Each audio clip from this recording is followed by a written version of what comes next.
نشرت الصحافة البريطانية BBC تقريرا خاصا عن الإنجاز التاريخي للمغرب بعد تتويجه بكأس العالم لأقل من 20 سنة، ليصبح أول بلد عربي يحقق هذا اللقب بعد فوزه على الأرجنتين في النهائي بهدفين دون رد.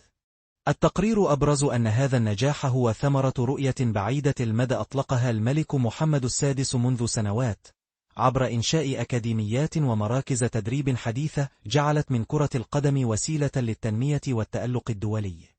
كما أشار إلى أن الاتحاد المغربي لكرة القدم يسعى لجعل المملكة قوة كروية عالمية في جميع الفئات، مستندا إلى النجاحات المتتالية من مونديال قطر 2022 إلى هذا التتويج العالمي.